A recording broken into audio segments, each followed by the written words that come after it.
I dedicated my life to people, I dedicated my life. You get to go up there, talk about dying a revolutionary death, because you don't have another person growing inside your body.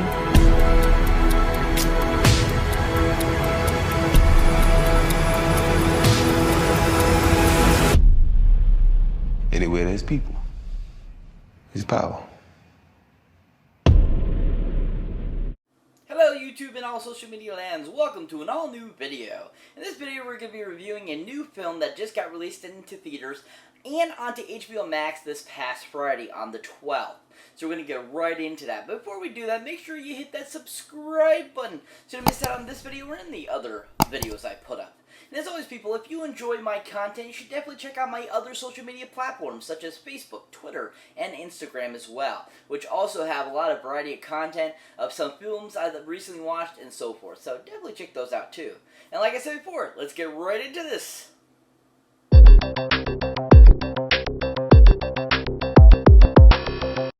So welcome one and all social media lands and places, welcome to an all new video. So like I was saying before, we're going to be talking about a new movie that just came out on HBO Max and into theaters on February 12th.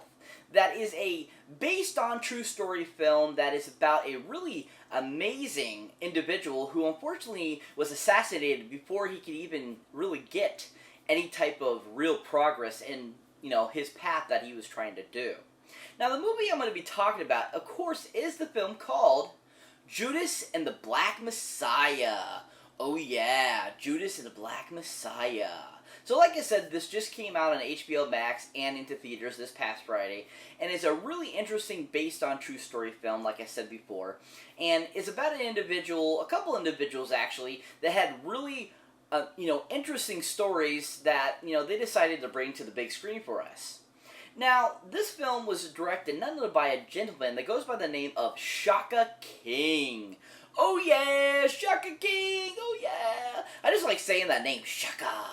It just sounds really cool. I don't know why, but it just does. But Shaka King actually is mostly he's done a lot of short films. He really doesn't have many other feature films. He actually has only directed one other feature film, and that is a film called The Newlyweds. Oh yeah, The Newlyweds. And basically the premise of the story is about these two newlyweds that just really like to get high on, pot and hashish, basically. And that's what the whole movie's about. That was actually his first feature film, which came out in 2013. And so, Judas and the Black Messiah is actually his very second feature film that really has gotten any recognition. But he has directed a few episodes of different TV shows over the years and so forth, but there's really nothing else he's actually directed. So this is really his first big blockbuster type of hit, I feel, that is doing so well, and just by his directing in the film, I thought he did a really amazing job. I was really impressed with his directing of this film because he made it very accurate, very on point, and he just gave us a really great fluid story of what, happened. And he also, of course Hollywood always takes liberties and adds a few things in the film, but for the most part, majority of what happened in this film actually did happen, and Shaka did a great job of bringing that and giving us that very accurate story so that we weren't bombarded by all that, other stupid Hollywood, mojo that, take these based on true stories and totally confuse you. And I thought that Shaka did a really amazing job with this film. Really great direction. He directed everyone so well because everyone was so on point in the film, and you really felt like you were actually meeting the characters that this story is based on. From Fred Hampton to William O'Neill and Deborah Johnson. All these people, they were so well directed, they made such a great performance. Really well done by Shaka. I thought he did an amazing job, and looking forward to more from him in the future. So this movie has a really diverse and amazing cast that really brought to life these characters like I was saying previously. Now to start us off is the main person himself that this film is about, and that of course is played by the amazing and awesome Mr.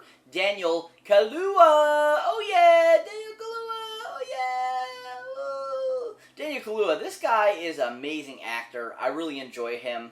I think he does a really fantastic job in anything I've seen him in. I think he definitely gives a great presence to his characters. I feel that he brings to light some really great, characterizations and some great just acting bravado that he brings to all his characters. And he just is a really well, rehearsed and great, just a decent actor. Now, a couple of films I really enjoyed him in and thought he was really fantastic in was none other than a great film that came out in 2017. It's a Jordan Peele film. And that, of course, is a film called Get Out. Oh, yeah, Get Out. Oh my god, this movie is so amazing. Jordan Peele directed the crap out of it, and Daniel was so amazing in this film. I really enjoyed the character he brought. I love how he interacted with everyone and how he dealt with the situations. And I just liked how he brought a great horror essence to the character. He gave us a really great, just amazing performance that was really well played out. It was really well, fleshed out throughout the film. And I just thought he interacted with everyone really well, too, as well. And just gave us a really fantastic performance. If you haven't seen Get Out for his performance, he definitely was amazing in it. Definitely check it out, people. It's worth the watch. Now, the second film he was in that I really enjoyed his performance was, and this I was a little hesitant to really like him at first because he kind of is on the opposite side. He's not going with the good guys in this film, but still he brought a great presence to the character, and you end up liking him at the end. And then, of course, is in the film called Black Panther. Oh yeah, Black Panther! Woo! Black Panther! Oh my god, Black Panther is such a great Marvel film. One of the first, pretty much predominantly African-American cast in a Marvel film, and just is a really amazing film. And Daniel Kaluuya just plays a really awesome character in the film. Like I said, you really kind of hate him at first, but then he wises up at the end and you love him. And I just thought he brought a really great, interesting, characterization to the character. What would a person that was kind of like a head of a tribe, how would they react to a certain situation and stuff like that? And he really brought that. He really gave us this really great essence to this character. And I just thought that he was really enjoyable in the film. If you haven't seen Black Panther yet, you haven't lived yet, definitely check it out, people. It's worth a watch, especially for Daniel's performance, and also, of course, the late, great Chadwick Boseman. He was so amazing as, T'Challa. And, Daniel was a really fantastic character in this film, and definitely is worth the watch for his role. Definitely check it out, people. It's worth the watch. When it comes to his portrayal of Fred Hampton in the film, I thought he did a really good job. I don't know much about Fred Hampton except for what I read on Wikipedia and what I've seen. I haven't seen much of his archival footage and, how he was. But definitely the look of Daniel definitely wasn't what the real Fred Hampton looked like. But still, he gave a really good essence of who Fred Hampton was. And really brought to light, what this person was about. I mean, he was such a young person. He was only 21 when he was killed. And he was, just the super intelligent African-American man that was, going to take things places. Even though he's part of the Black Panthers, still, he could have, maybe he wouldn't have gone the direction that the FBI and the police thought he was going to go in. You never know. You didn't give him a chance because you killed him before he could do anything. So I thought that Daniel did an amazing job performing that, giving us this great presentation of who that guy is and who he was, and just was a top-notch performance. He definitely deserves the Golden Globe nomination he got, and definitely any other award he's gotten nominated for this role, because he was really fantastic as Fred Hampton. He was really good. Really great role, and looking forward for more from Daniel in the future. So that brings me to the second actor I'm going to be talking about that's in this film. And this is another great African-American actor who I really have always enjoyed in anything I've pretty much seen him in. He also was in Get Out with Daniel Kaluuya. He also has been in a lot of great other films. The one that was big was Sorry to Bother You. And that is the actor known as Lakeith Stanfield. Oh yeah, Lakeith Stanfield, woo! So Lakeith Stanfield is amazing. He was so great in Sorry to Bother You. He was so great in Get Out. He's always amazing in everything, like I said before. He's just a really well-rounded actor. Now, a couple of films I really enjoyed him in and thought he was really fantastic in. Now, the first one is a film that came out a few years ago that is a biographical pick as well about NWA, the music group. You know, G-Eazy, Dr. Dre, Ice Cube, and stuff like that. And then, of course, the film called Straight Outta Compton. Oh yeah, Straight Outta Compton! Woo! Straight Outta Compton. Oh my god, such a great film. Decent biopic that shows, you know, the rise and kind of a little bit of a fall of NWA and kind of where they came from, what they did, and kind of how their success, you know, brought them to where they are. And Lakeith actually plays Snoop Dogg in the film. And I forgot how amazing he was playing Snoop Dogg. He looked just like him, he acted just like him, and he was so good as the characterization. I thought he did such an amazing job. And I wish actually he had had a bigger role in the film, but still, the small part he had was so amazing and on point, and so, like, I felt that was really Snoop Dogg back in the 90s. That's just how accurate he was. If you haven't seen Straight Outta Compton, definitely give it a roll, people. It's worth a watch, especially for Lakeith's performance as Snoop Dogg. So the second film he was in that I really enjoyed is a great film that came out a couple of years ago that is an Adam Sandler-led film that actually garnered him so many accolades for being such a great performance, but didn't actually win anything. And then, of course, the film called Uncut Gems. Oh yeah, Uncut Gems. Ooh, such a great film. Really impressed by the Safdie brothers. They did an amazing job with this film. And Lakeith was really good in the film too. He actually plays kind of like a side character that interacts with Adam Sandler quite a bit. And he just was really awesome in the film. I really enjoyed his characterization. I liked what he brought to the character. I liked how he interacted with everyone and Adam Sandler and kind of like the relationship they had. And I just thought that it was a really great performance. So that brings me to the third actor I like to talk about that's in this film. And that, of course, is a great, versatile actor who's done a lot of different characters, a lot of different portrayals and stuff like that over the years, and I really enjoy. And that, of course, is the actor known as Jesse Plemons. Oh yeah, Jesse Plemons. Ooh, so we all recognize him, of course, Jesse Plemons from the second season of Fargo on FX. We recognize him for a slew of films over the years. He's just a really great, versatile kind of character actor, kind of like Stanley Tucci and so forth. Now, a couple of films I really enjoyed him in and thought he was really fantastic in were two roles where he plays kind of bully characters. And I just thought he was really fantastic at the role and just did a really good job.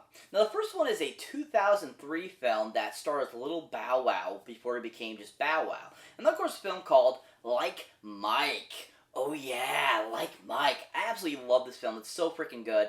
And Jesse Plemons plays like this bully that's in the orphanage that Calvin Cambridge is in. And he plays the character named Ox, and he's so stinking hilarious as a character. He's like so bullyish, but at the same time he's like goofy and kind of dumb and just really funny, and just a really fun role, and I loved it. I just thought he was so good at the character, and it just like that moment in that acting and everything just really instilled in my mind how funny he was as this character, as Ox. And I just thought he did a great performance. Really a spot-on characterization, great, performance of being like a bully type of person, and just a really great performance. If you haven't seen Like Mike for Jesse Plemons' performance, definitely check it out. It's worth the watch. Now, the second film he was in that I really enjoyed and thought he did a good job is another role where he plays kind of like a bully character. It's not a huge part, but just the parts he's in are so stinking funny, and how his presentation and how he works with David Koshner in the role. And that, of course, the film called Paul. Oh yeah, Paul. Oh my god, he is like just so good at this role too. He was so funny, some great one-liners, some great interaction with David Koshner and with the other cast members, and just his presence was very much like his character Ox. And basically the whole time I'm watching it, I'm kind of like, is that supposed to be Ox from Like Mike? Like he just brought over the character to this Paul movie? And that's basically what he was like. It was so stinking funny. And it just like was spot on being like a southern kind of hick type person that, is very, commonplace, and a lot of people, people from the South are, hicks and stuff like that. And it's just funny like how he played and presented that character that was just really fun and hilarious. If you haven't seen Paul, it's such a great, awesome movie directed by Greg Mottola, starring, Nick Frost, Simon Pegg, Seth Rogen as a voice, Kristen Wiig. It's a great film and a great performance by Jesse Plemons in it. Definitely check it out, people. It's worth the watch. Now, it came to his performance in Judas and Black Messiah. I enjoyed him as the FBI agent character. I thought he was very just point blank playing like an FBI type of character. He wasn't anything too extravagant or too out there. He was just like your basic textbook type of, what maybe an FBI agent would be like in the late 60s. And I thought he did a good job of portraying that, and kind of his interactions with William O'Neill, the character Lakeith plays, and it just was a really great performance. If you haven't seen Judas and Black Messiah and you don't have HBO Max, definitely get them both and go check it out, people. It's such a great performance by Jesse. He is so awesome in the film. So what is Judas and Black Messiah about? Basically, the premise of the film is it's basically about the assassination of Fred Hampton back in 1969 in December. Basically, he was a leader of the Black Panther Party in a Chicago chapter, and the FBI basically and the local law enforcement thought he was a direct threat to national security, and so decided to basically take him out. And that's pretty much what the movie is about, is him kind of his assassination, along with William O'Neill's character, who was a informant that was put into the Black Panther Chicago party that was headed by Fred Hampton, and kind of how William O'Neill, this petty thief, basically infiltrated and helped with the assassination, basically. So it's an amazing film, really well done, greatly directed by Shaka. It's an interesting and amazing story. It's a really sad story at the same time, because this whole situation was so messed up. And what happened to Fred Hampton totally was uncalled for, I think, in my opinion. I think that what they did was just stupid and ridiculous, because from what the movie presented, and I don't know how much of that is 100% accurate, but from everything I've read and everything from the survivors, the people that are still alive today that witnessed this back in the 60s, they all said that, Fred was nothing, like this thing they made him to be, because he was such a smart black man, he basically was kind of targeted, is pretty much kind of how this looks like it played out, and that's, a horrible thing. But it's such a great film, really well done. Highly recommend it. Definitely go check it out now on HBO Max, or go see it in theaters if your theaters are open. It's a really great film. Really enjoyed it. Giant 10 golden movie boxes up on this one, and definitely worth the watch, and a great based on true story film. So that's it for this movie review, guys. Always thank you for watching. Thank you for liking. Also, thank you for being a subscriber. And this is your first time here, or if you've been before, don't forget to check out any older, newer stuff you might have seen mine. As always, people, check out my awesome links down below, where you can get to my Patreon page, or also my TeePublic store, where you can get cool merchandise that you might want to show some support for a YouTube guy that you might like. You never know. Definitely check them out, people. And as always, catch you in the next one.